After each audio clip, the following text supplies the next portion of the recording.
Madre, si tienen cerca su Sagrada Escritura, y necesitan ahorita en este momento para lo que voy a pedirles utilizarla, adelante. Si tienen en su memoria y en su corazón frescas algunas citas de la Sagrada Escritura sin necesidad de consultarlas, bueno, adelante, ¿verdad? Es conveniente que cada vez que tengamos la charla, tener cerca la Sagrada Escritura por si acaso el sacerdote nos dice, miren, vayamos a tal libro de la Sagrada Escritura, consultemos, pues lo tenemos ahí cerca. Las constituciones no se diga, ¿verdad? Porque afortunadamente con esta modalidad que hemos asumido a nivel congregación de ir en sintonía con la temática de las constituciones cada martes primero de mes, la charla del retiro el domingo primero de mes y la charla de nuestro padre fundador el 26 de cada mes, pues nos ayuda a ir reforzando esa dimensión especial en la que queremos profundizar para ir creciendo como bautizadas, como consagradas, ¿verdad? Y en el conocimiento de la persona de nuestro Padre Fundador que nos invita a configurarnos con Cristo. Entonces es conveniente tener a la mano siempre Sagrada Escritura y nuestras constituciones, que son una actualización de la Sagrada Escritura de acuerdo a nuestro carisma. Entonces, madres, ahorita que hemos invocado la presencia del Espíritu Santo, les invito a que considerando el tema del retiro del día de hoy, que es el servicio como lugar de encuentro con Dios y con los hermanos, antes de dar la palabra al Padre, continuemos en este ambiente de oración y pensemos en aquella cita bíblica que a mí personalmente me habla de la entrega, del servicio que el Señor me pide, al que me invita, el servicio en el que me siento apasionada, entregándome a Él a través de mis hermanos en la iglesia, a través del ministerio que realizo, el apostolado que realizo. ¿Cuál? O si un artículo de constituciones, como les digo, que es la actualización de la Sagrada Escritura, una cita bíblica o un artículo de constituciones que recordemos o que consultemos ahora mismo y que me llamen profundamente la atención porque me invitan a la entrega, me animan a la entrega. Y dejo este espacio si alguna de ustedes gusta acercarse a su monitor y escribir la cita bíblica o escribir el artículo, también es muy válido. Pero lo podemos hacer de manera espontánea. Abran su micrófono y expresen esa cita bíblica o ese artículo de nuestras constituciones. Yo, Rosalba, yo, hermana Rosalba, Sí, adelante. todo lo puedo en aquel que me conforta. Gracias. Gracias, madre.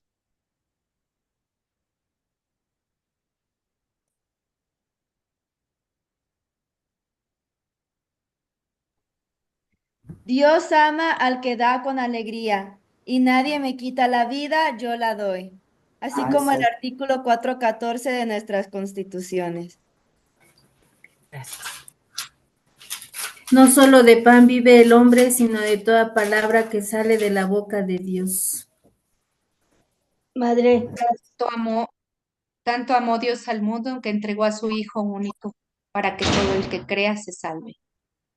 ¿Quién tiene amor más Gracias. grande que el que da la vida por sus amigos? Hija, si te acercas a servir al Señor, prepárate para la prueba. Únete a Gracias. Él y no te alejes Él, para Él. Acepta lo que te venga y sé paciente en los dolores y en las humillaciones. Gracias. Yo, madre, Sí, adelante.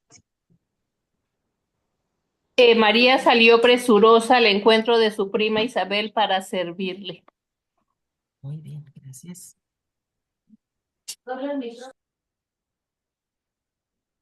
De Juan 18, madre. Sí, Nadie me quita la vida, sino que doy la vida por mi propia voluntad. gracias.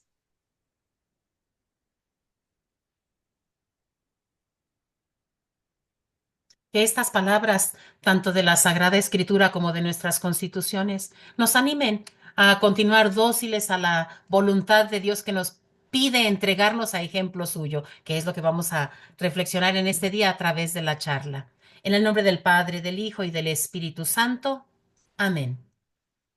Bien, madres, el padre que nos acompaña el día de hoy es el padre Juan Manuel Morán Pedrosa, a quien le pido, ya está presente, ¿verdad? Padre Juan Manuel.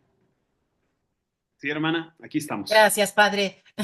No, ni siquiera nosotros nos conocíamos personalmente, sino solo por llamada telefónica. Claro. Padre Juan Manuel, muchísimas gracias por estar presente, por haberse dado el tiempo entre sus múltiples ocupaciones para estar con nosotras. Padre, se lo agradecemos infinitamente, que el Señor le recompense. Y aquí lo dejo con esta asamblea. Padre, ya no me alcanzó a mandar su currículum, pero si usted me hace favor de presentarse, Padre Juan Manuel, si es tan amable, gracias. Muy bien. Muy buenos días a todas ustedes. Un Gracias. gusto poder compartir con ustedes esta pequeña reflexión. Y de currículum, pues generalmente cuando me lo piden, soy medio escueto en decirlo, pero creo que con esto es suficiente. Soy un hijo de Dios, que al igual que ustedes, busca vivir su bautismo a través del sacramento del orden para el servicio de la comunidad. Y ahí es donde he encontrado el sentido a mi bautismo, que es algo que compartimos juntos. La comunidad me ha encomendado el ministerio del presbiterado a cargo de una comunidad, ¿verdad? Bueno, mi obispo me ha encomendado a cargo de una comunidad. Yo soy originario de aquí, Aguascalientes. Conocí a las hijas, a ustedes, las conocí en Huachochi.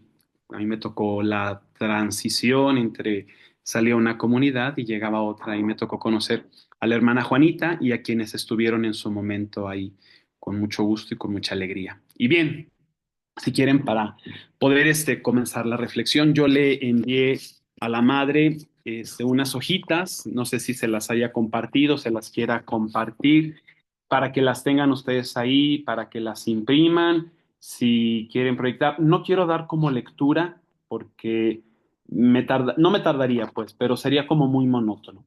Más bien dicho, quisiera lo que está ahí escrito, irlo compartiendo con ustedes. Si alguien quisiera hacer alguna pregunta en el momento, no hay ninguna dificultad.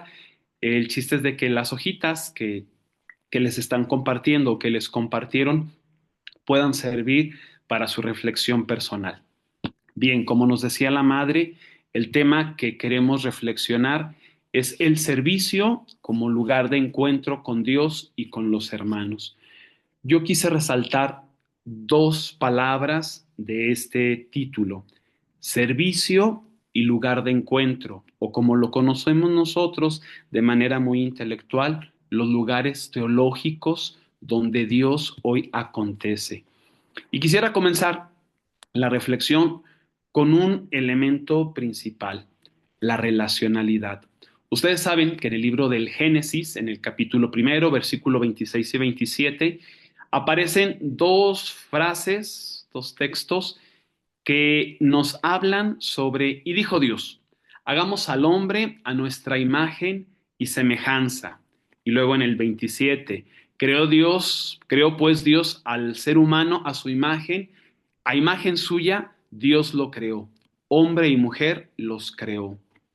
Esta expresión, imagen y semejanza, es muy significativa para nosotros los seres humanos porque en la doctrina bíblica, no que nos equipare, pero somos hechura de Dios. Ustedes saben que solamente existimos en esta realidad del mundo dos realidades: Dios y los ángeles o los demonios y los seres humanos. Ustedes y yo sabemos que nunca, aunque Pablo haya escrito que seremos como ángeles, nunca vamos a ser ángeles. O sea, esa es una realidad. Él decía, seremos como. Nuestra realidad es humana, tan humana que Dios quiso en su Hijo Jesús hacerse partícipe de esa realidad.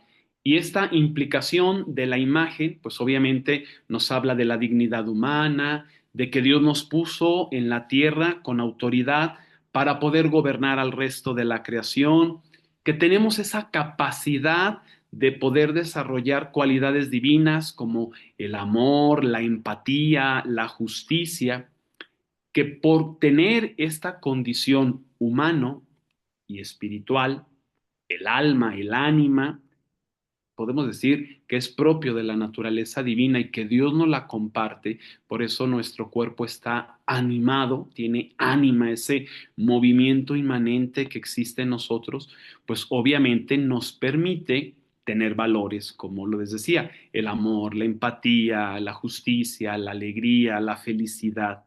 Esos valores que son propios de la persona y que hacen, pues, que nuestra naturaleza se vea bendecida. Sabemos, como la escritura lo explica, que nuestra naturaleza se vio coartada por la situación de... Lo explica el libro del Génesis así. El hombre cae en tentación y lo propio que nos iba a suceder, recuerden ustedes, era la muerte. Si pudiéramos nosotros poner este ejemplo de está Adán y Eva, el tentador y la Trinidad, Dios en su plenitud, ¿no? Pues obviamente el tentador, el demonio, Satanás, como le queramos llamar, va y le dice a Dios, ¿verdad? Oye, pues tú habías quedado que si comían de ese fruto, los ibas a matar, iban a morir, no matar, iban a morir. Obviamente Dios no puede desdecirse de su acción y yo siempre les explico a los niños, Dios se metió adentro en un cuartito, se puso a platicar, bueno, ¿cómo le hacemos? Ya estos seres humanos la regaron, les toca vivir la experiencia de la muerte, ¿sí? Sin embargo, al padre se le ocurre la idea y le dice a su hijo, hijo, ¿te parecería bien a ti tu vida por la vida de ellos? Y Jesús, en obediencia al Padre, le dice, sí, pudiéramos decir que el que ocasionó la muerte del Hijo fue el Padre. Él es el que le pide tu vida por la vida de estos. Y el Hijo, como es obediente y ama tanto al Padre y no puede quedarse sin ninguna petición del Padre, le dice claramente, sí, con gusto, mi vida por la vida de ellos. Sale, por decirlo así, y pues se pone con el tentador y le dice, muy bien, la vida de estos incautos por la vida de mi hijo, ¿te parece? Uy, pues el demonio encantadísimo, claro, así yo podré tenerte. ¿Recuerdan ustedes que esa era la intención del demonio? Ser como él. Se le olvidaba que era criatura y es creador. Y como dice San Pablo en la carta a los Gálatas, al llegar la plenitud de los tiempos envió Dios a su Hijo, nacido de una mujer, nacido bajo la ley. Dios le dijo, yo voy a poner día, hora, fecha, lugar. Y efectivamente, así fue. Dios, en su providencia, le pide al Hijo, ve y te encargo algo. No nada más vas a ir a salvar al hombre, a redimirlo, a borrar el pecado y la muerte en su momento. Quiero, como el domingo pasado, ese Padre misericordioso, quiero que vayas y les digas a mis hijos, sean escribas y fariseos, sean publicanos o pecadores, sea una mujer prostituta como hoy la mujer, quiero que les digas, por favor, que mi amor por ellos es grande, que yo tengo una alianza nueva y eterna, que los amaré eternamente. Pero los voy a amar por ti, por mi hijo, porque tú has querido tener ese signo. Y quiero que en tu ida a esta experiencia del mundo les enseñes algo que perdieron, la relacionalidad. Cuando yo los creé a imagen y semejanza mía de nosotros, los hice seres relacionables. Por eso es de vital importancia esta experiencia llamada perijóresis, este término que utilizó San Juan Damasceno, este teólogo del siglo VIII, ¿no? ¿Qué hay dentro de Dios? Relaciones. ¿Y qué tipo de relaciones? Pues es relación del padre al hijo de paternidad, del hijo al padre de filiación, del padre al espíritu, es toda una relación, aunque el espíritu es fruto del amor del padre al hijo, es una relación esponsal.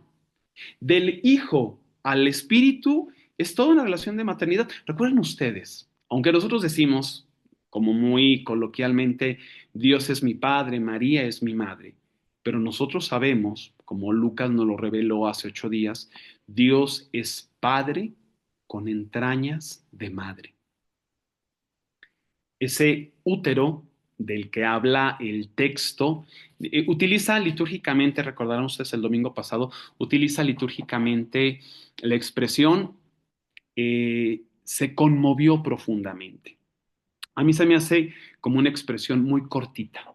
Se conmovió. No, el texto Stromacher significa que se le movieron las entrañas. Y vuelvo y repito, ese útero que es pequeño, cuando concibe al hijo, pues se hace para que pueda caber un niño hasta de 3 kilos, 3 kilos y cachito, ¿verdad? Con el líquido amniótico, el agua que lo cubre. Esa experiencia que solo las madres, las mujeres pueden vivir y que ahí es donde se explica el hecho de que el padre ame a los dos por igual. Uno por irse y dejarlo y abandonarlo, el otro por estar ahí en casa, pero a los dos, al padre, le puede el amor de sus hijos, que ninguno de los dos lo logró valorar. Y entonces Jesús le dice, ¿verdad? A Jesús, ve, redime, te encargo que tu vida por la vida de estos, a precio de sangre, a precio de ti, pero enséñales algo que desde el principio perdieron, la relacionalidad. Y cuando nosotros decimos que nosotros estamos creados a imagen y semejanza de Dios, lo propio de nosotros es la relacionalidad. Nosotros venimos aquí a eso, a relacionarnos. De hecho, yo en el textito que les mandaba preguntaba, bueno, ¿y qué vamos a ir a hacer a la vida eterna? Ni modo que me digan que vamos a ir a tocar la guitarra o unas arpas o a rezar los 150 salmos del Salterio.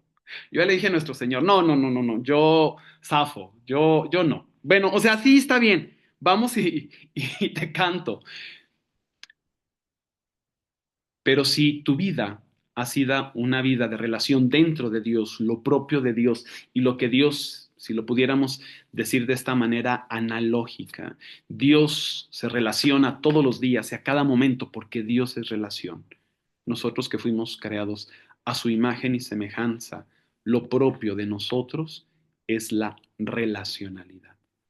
Hoy, en la sociedad que vivimos, se habla mucho de relaciones sanas, relaciones efectivas, relaciones laborales, relaciones familiares, relaciones tóxicas. Hemos usado mucho este texto. Sí, lo propio de nosotros es la relacionalidad. Y aunque no somos monedita de oro para caerle bien a todos, a todas, pero esa es nuestra chamba. Nosotros venimos a relacionarnos. Y creo yo que todo el texto del Evangelio habla de eso, de cómo Jesús se relacionaba con el Padre, cómo Jesús se relacionaba consigo mismo para poder comprender la misión que el Padre le había pedido y cómo Jesús se relacionaba con los demás, especialmente con aquellos que la sociedad judía no se relacionaba, con aquellos con que la religión judía no tenía relaciones. Jesús aprende eso, lo aprende de su mamá, lo aprende de su papá, a su estilo, a su manera, y poco a poco va cambiando su manera de pensar. Recuerden ustedes el ejemplo claro cuando Jesús se deja toda la parte de Palestina y sale del territorio palestino y va a Transjordania, allá donde se encuentra con una mujer cuya hija está delicada de salud. La mujer se acerca, están en otro país, ella no es creyente, se acerca a la mujer y le dice, oye, yo he escuchado que tú eres un profeta, yo tengo una hija mala, cúrala. Híjole, voy a ser difícil, duro lo que voy a decir, pero es cierto. En ese momento, la arrogancia de Jesús, pudiéramos decirlo así, lo endurece. Él es hijo de su tiempo. A ver, no quiere decir que como Dios no sabía lo que estaba haciendo. Claro que lo sabía, pero humanamente él responde pues a la realidad que está. A él le enseñaron que con la mujer poca relación. Él vio desde niñito que si su mamá era regular en su regla, tenía la mamá que ir a dormir a otro cuarto y que no podía tocar nada de la ropa de José, nada de la ropa de Jesús, no podía usar nada de lo que estuviera ahí. Tenían que contratar quizás a una mujer para que hiciera la comida.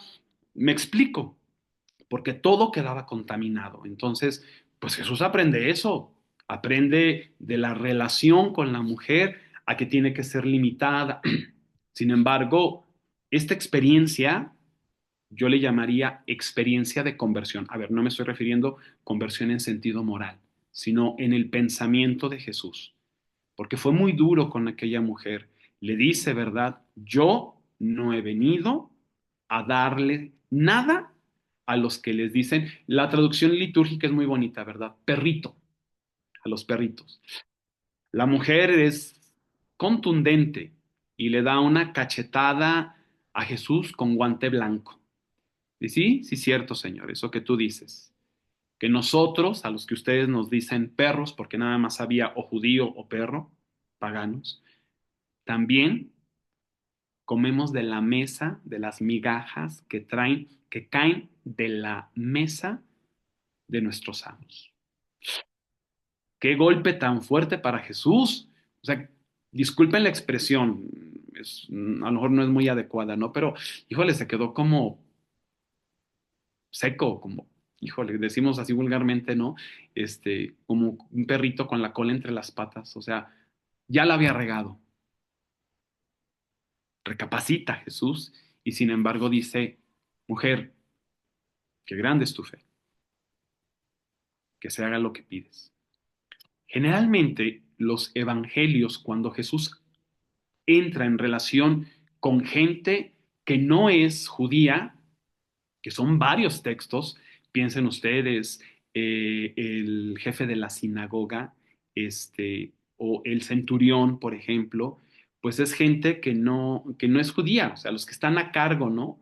De los cargos grandes, y lo que enoja mucho a los escribas, a los fariseos, es que Jesús termine alabando la fe de esa gente. Jesús va descubriendo la relacionalidad con los otros, ¿sí? Él mismo descubre que es en el otro donde tiene que comenzar esta relacionalidad. Yo tengo una tesis, no sé si sea buena, correcta o no, pero yo se las comparto. Quien fracasa en las relaciones humanas, fracasó en la vida. No sé si esté bien dicho o no, pero yo al menos eso he ido descubriendo. Lo propio de nosotros es la relacionalidad y por eso Jesús tiene tanta insistencia en esta relacionalidad. ¿Cuántas veces tengo que perdonar? 70 veces 7. Es capaz Jesús de decir, si tú sabes que tu hermano, que tu hermana tiene algo contra ti, no que tú le hiciste, sino ella tiene algo contra ti, deja tu ofrenda en el altar y ve y arréglate y pregúntale, ¿qué tienes? ¿Qué te hice? No sé en qué te ofendí, no sé qué hice mal, pero dime, ¿qué hice yo para que tú estés molesto, molesta conmigo? No dices que yo estoy enojado contigo. No, no, no. Fíjense a qué grado Jesús habla de la relacionalidad. Y por eso todo el Evangelio, si lo leemos en esta clave de relacionalidad, tiene esa particularidad. Vuelvo y repito, no vamos a ir al cielo o a esa experiencia de Dios, pues a tocar la guitarra, ¿verdad? Vamos a ir a relacionarnos eternamente, como la relación de la Trinidad es eterna. La relación de la Trinidad es eterna. Nuestra relación es sempiterna, es decir, tiene principio, pero no tiene fin. En el caso de Dios no tiene principio ni tiene fin. Siempre Dios se ha entendido en esta clave de relacionalidad. Y en este tipo de relacionalidad es donde Jesús descubre, eso sí, ya lo descubre Jesús, la novedad del evangelio, del reino. Ahí descubre la relacionalidad, el servicio.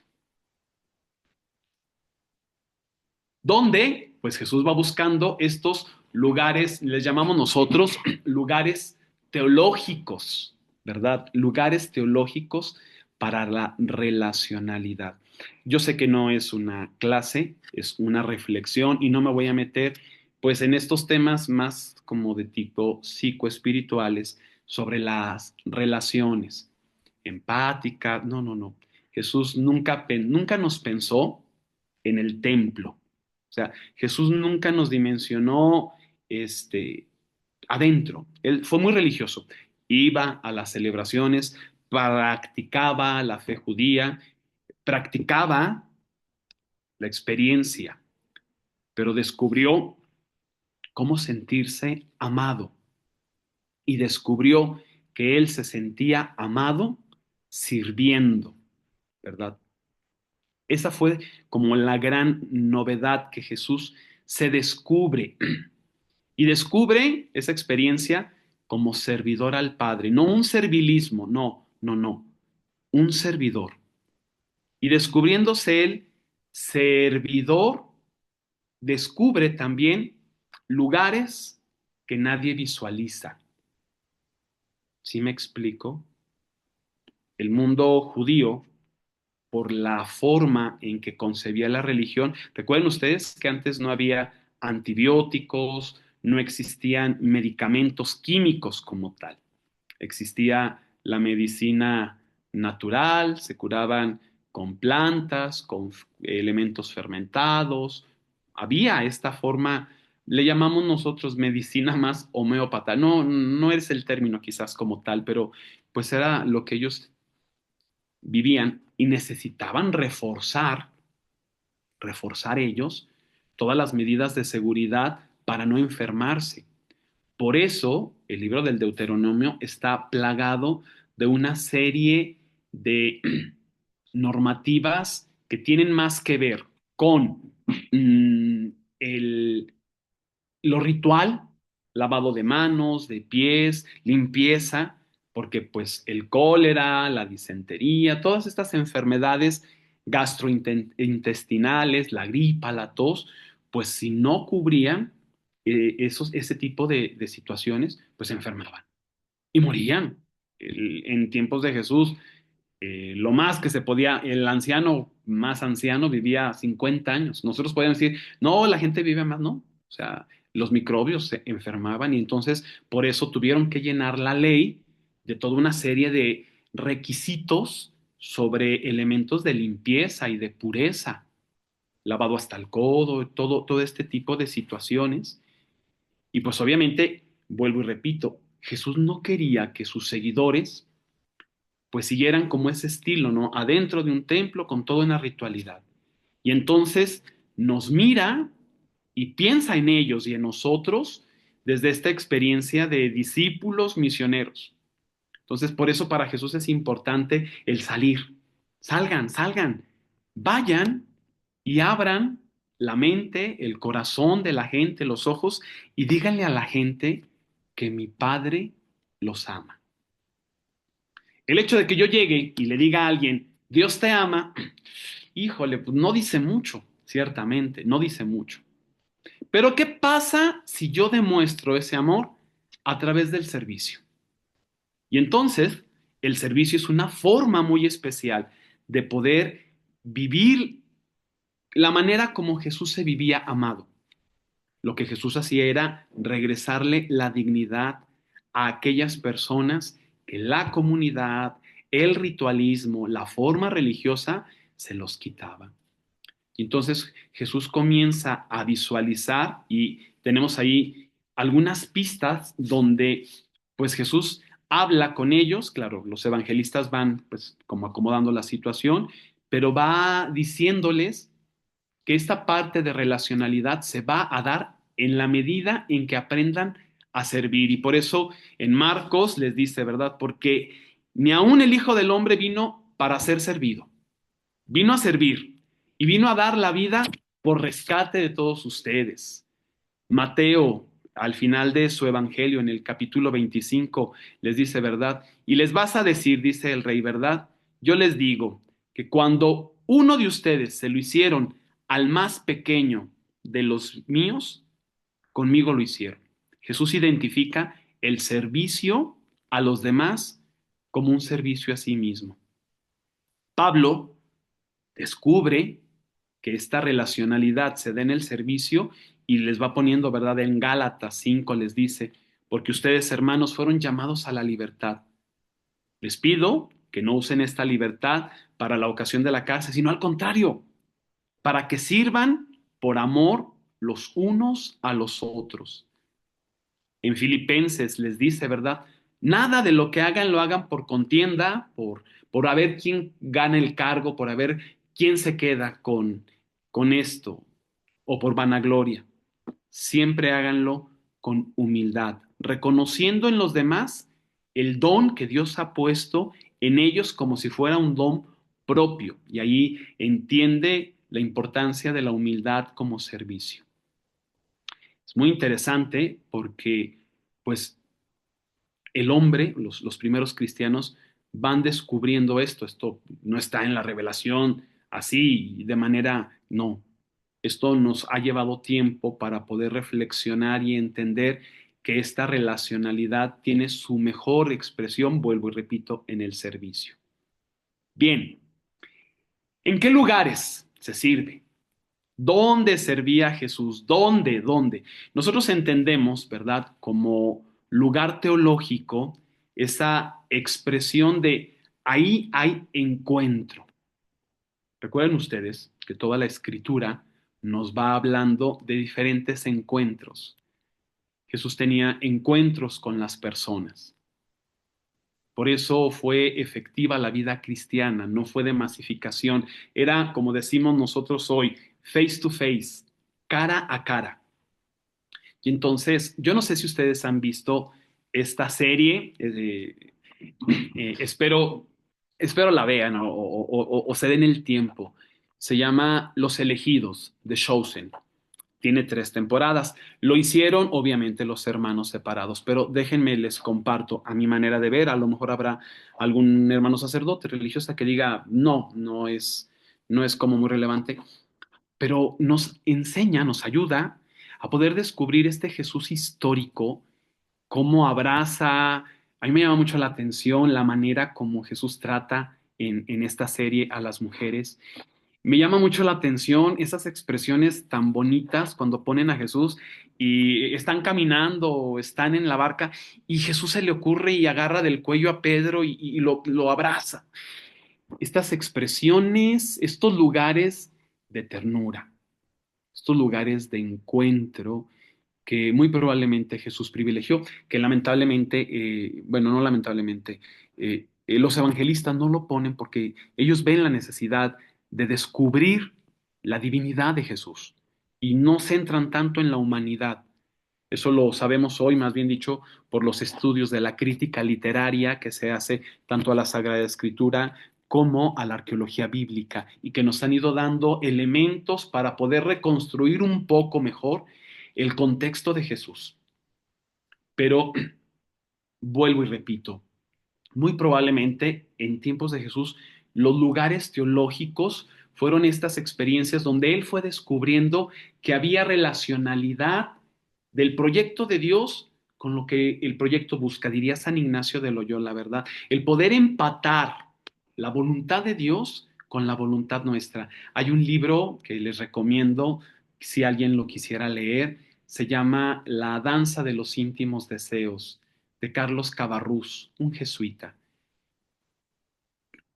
Hay garantía de poder entender cómo poder empatar la voluntad divina con la voluntad humana. Claro, hay más textos, ¿no? Pero vuelvo y repito, es alguien que se me hace como interesante este jesuita. Volviendo al tema, ¿qué lugares teológicos tenemos? Bueno, por principal, pues obviamente es la Sagrada Escritura, la experiencia de la revelación. Encontramos otros espacios como el desarrollo histórico, lo que conocemos nosotros como religiosidad popular. O también en la dimensión comunitaria, como la piedad popular. A ver, estos espacios que a veces nosotros solamente ubicamos los sacramentos, la palabra de Dios, la tradición, no. Hoy en día Dios también sigue estando presente. Hay un libro que se me hace muy simpático, Dios vive en la ciudad. Dios vive en la ciudad. Quienes trabajamos en las periferias, nos damos cuenta por qué Jesús eligió las periferias. ¿Por qué para Jesús estos lugares les eran atractivos? Siempre andaba alrededor de Galilea, a las orillas de Jerusalén, andaba dándole la vuelta, coqueteando ahí con los samaritanos, porque eran los que en tiempos de Jesús la sociedad los invisibilizaba. Que ese es el problema. El problema no es que los veamos. El problema de ellos es que viéndolos, nosotros nos hacemos como que no los vemos. Si hay algo que a Dios le puede mucho de nosotros, es la indolencia. La indolencia. Porque estuve hambriento, ¿te diste cuenta? Y no fuiste para asistirme. Estuve sediento, ¿te diste cuenta? Y no te importó. Estaba desnudo, estaba enfermo, estaba encarcelado. ¿Sabías que estaba ahí? Y no te tomaste el tiempo. Nosotros podemos decir que son los pecados de omisión. No, son los que viendo, o sea, dándonos cuenta que están, nosotros los ignoramos. Y entonces aquí podemos empatar. ¿Qué lugares teológicos hoy nos pide el servicio? Y bueno, pues el servicio tiene muchas expresiones, ciertamente, ¿no? Muchas expresiones, pero es la más clara, la más pura, la solidaridad, el poner mi vida, como lo hizo Cristo, al servicio del otro. Siempre Jesús preguntaba, ¿qué puedo hacer por ti? Bueno, quizás no siempre, pero era la manera como él se acercaba. Que vea, que me cure, que me sane, que salga este demonio. ¿Qué quieres que haga por ti?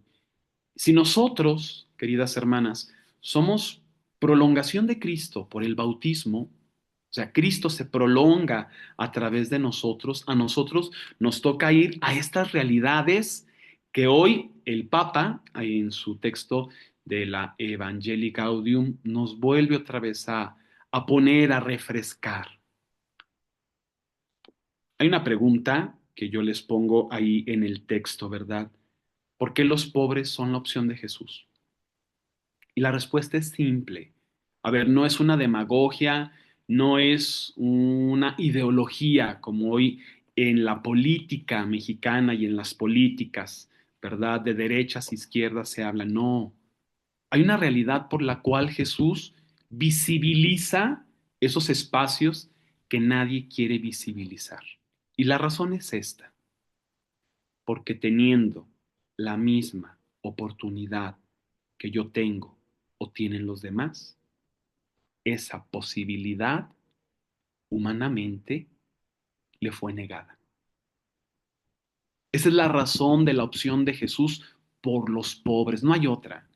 Vuelvo y repito, no es demagogia, no es ideología, no es moda, no es teología de la liberación. No, no, no, no. El Evangelio es claro. Si la opción de Jesús fue visibilizar eso que la sociedad de su tiempo invisibilizaba, la opción de nosotros, nosotras, seguidores de Jesús, no puede cambiar.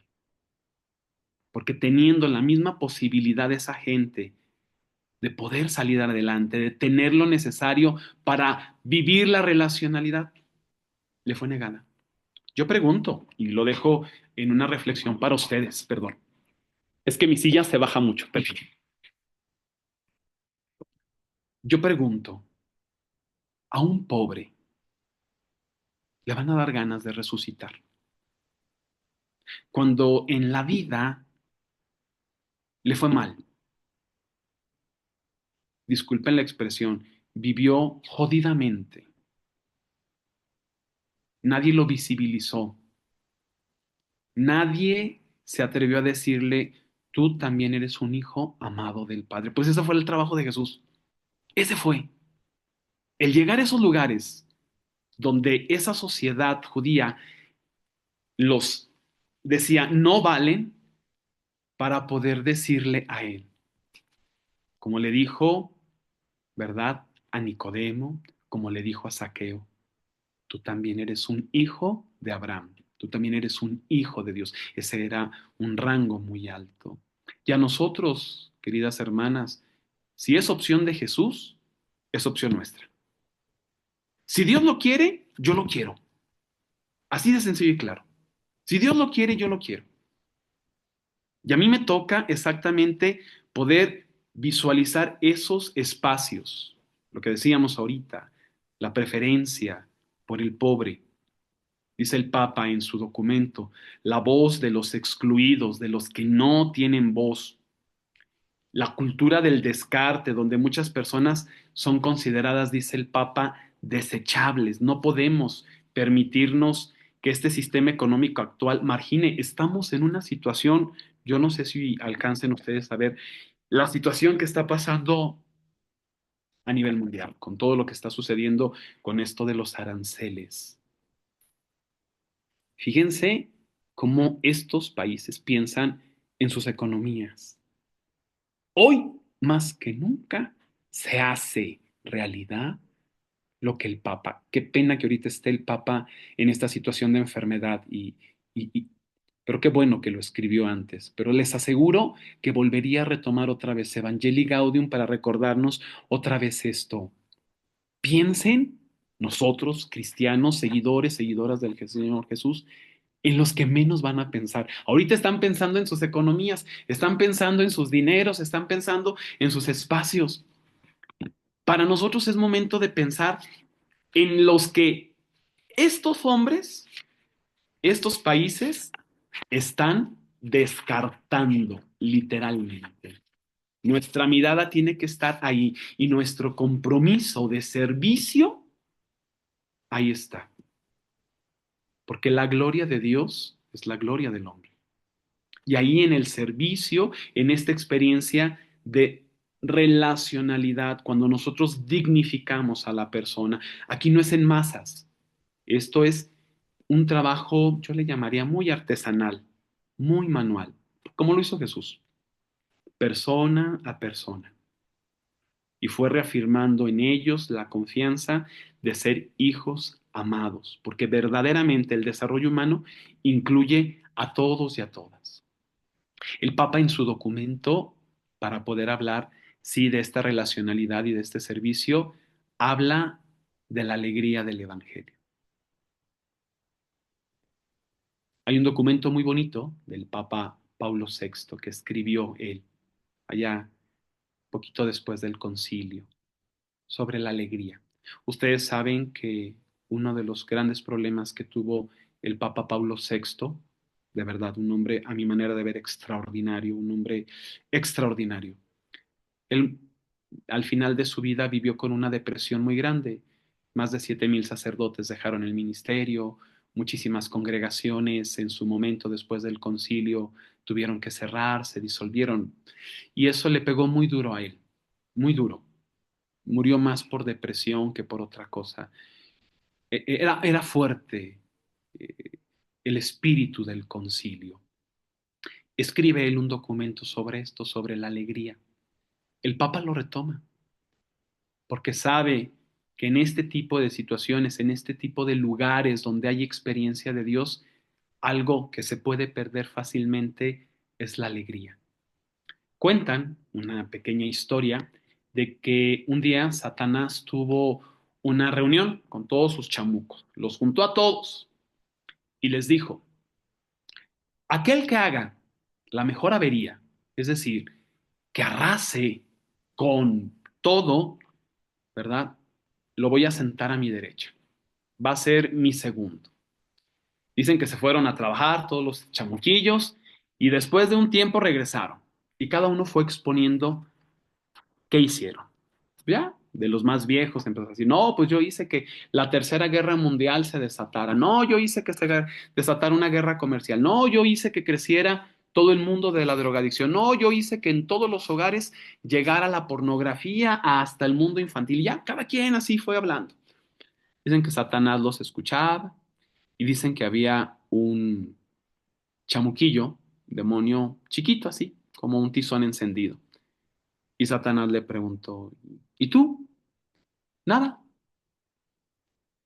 Yo solamente le robé la alegría al hombre, la esperanza en Dios.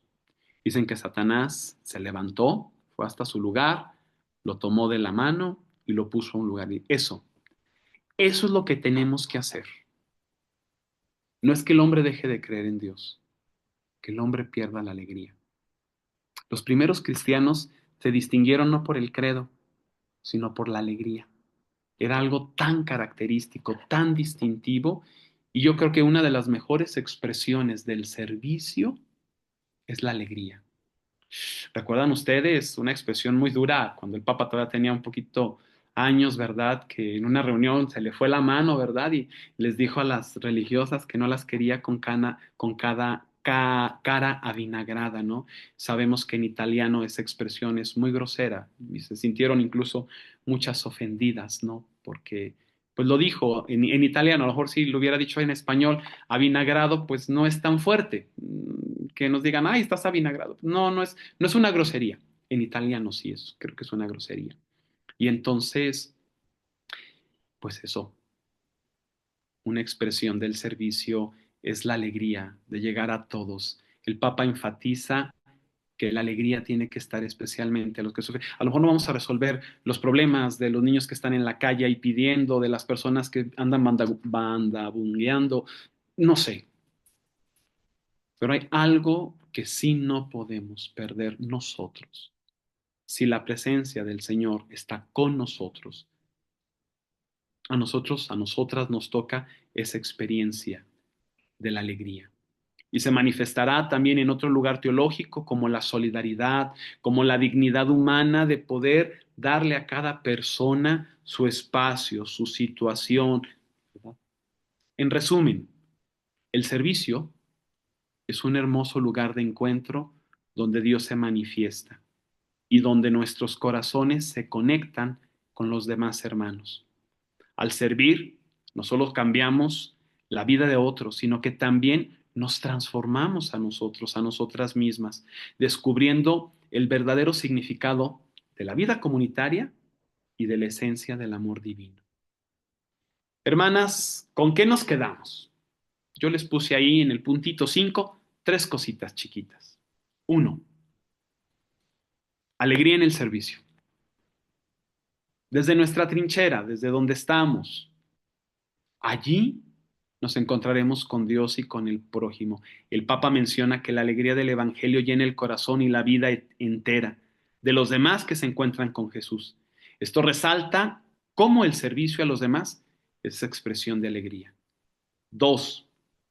El llamado al servicio. Decíamos, en varios pasajes se enfatiza que cada cristiano y cada comunidad somos llamados a ser instrumentos de Dios para liberar y para promover, especialmente a los que el mundo no quiere visualizar. Y 3, la importancia de la cercanía, el acercarme a los demás, lo que implica un servicio no solo físico, sino también emocional y espiritual. ¿Cuánto se nos ha dicho últimamente sobre esta capacidad de escucha?